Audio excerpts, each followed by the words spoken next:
इस वीडियो में हम समझेंगे सिस्टम और सामाजिक मनोवैज्ञानिक दृष्टिकोण। शुरू करते हैं। 1 परिचय।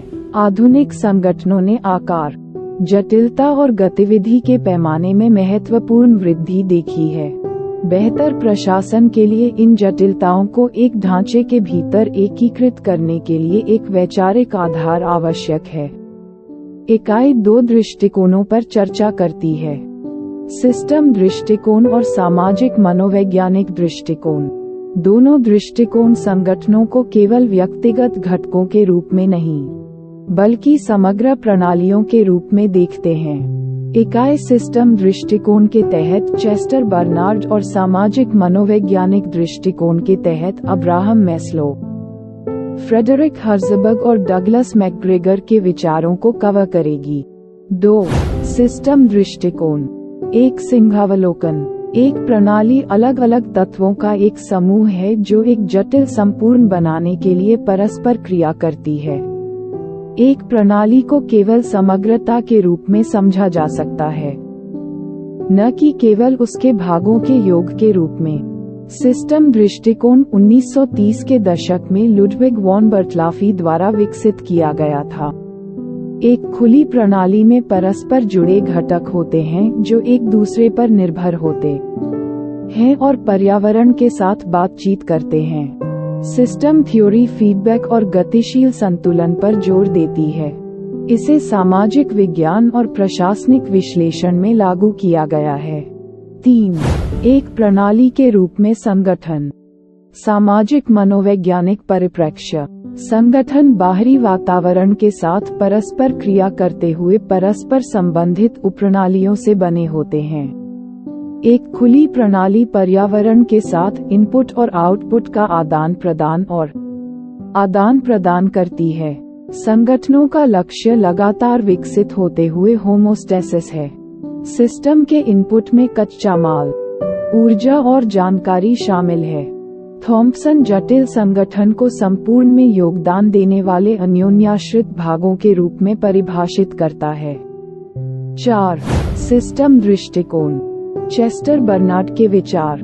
चेस्टर बर्नार्ड ने संगठनों को बड़े समाज के भीतर सहकारी प्रणालियों के रूप में देखा। उन्होंने अनौपचारिक संगठनों के महत्व और व्यक्तिगत योगदान और संगठनात्मक रिटर्न के संतुलन पर जोर दिया। उन्होंने संगठनात्मक संतुलन की अवधारणा और प्राधिकार की स्वीकृति सिद्धांत की शुरुआत की। 5 सामाजिक मनोवैज्ञानिक दृष्टिकोण। सामाजिक मनोवैज्ञानिक दृष्टिकोण संगठनों के मानवीय पक्ष को समझने के लिए व्यवहार विज्ञान को लागू करता है। ये संगठनों की सफलता या विफलता में व्यक्तियों की भूमिका पर जोर देता है। ये दृष्टिकोण मानवीय आवश्यकताओं, व्यवहार और दृष्टिकोण को समझने पर केंद्रित है। चर्चा किए गए प्रमुख सिद्धांतों में मास्लो की आवश्यकताओं का पदानुक्रम, मैकग्रेगर की थ्योरी X और थ्योरी Y और हर्ज़बर्ग की 2 फैक्टर थ्योरी शामिल हैं। 6 मास्लो का आवश्यकता पदानुक्रम सिद्धांत। मास्लो का सिद्धांत शारीरिक, सुरक्षा, प्रेम, सम्मान और आत्मबोध की आवश्यकताओं सहित आवश्यकताओं के पदानुक्रम की रूपरेखा तैयार करता है। ये सुझाव देता है कि बुनियादी जरूरतों की पूर्ति उच्च स्तरीय जरूरतों को पूरा करने में सक्षम बनाती है। यह संगठनों के भीतर व्यक्तिगत समायोजन और प्रेरणा में अंतर्दृष्टि प्रदान करता है। 7 डगलस मैकग्रेगर की थ्योरी X और थ्योरी Y। मैकग्रेगर की थ्योरी X मानती है कि कर्मचारी आलसी हैं और उन्हें नियंत्रित करने की आवश्यकता है, जबकि थ्योरी Y मानती है कि कर्मचारी स्वप्रेरित हैं और जिम्मेदारी चाहते हैं। मैकग्रेगर ने कर्मचारी व्यवहार और संगठनात्मक सफलता को प्रभावित करने में नेतृत्व के दृष्टिकोण के महत्व पर जोर दिया। 8 हर्ज़बर्ग का 2 कारक सिद्धांत।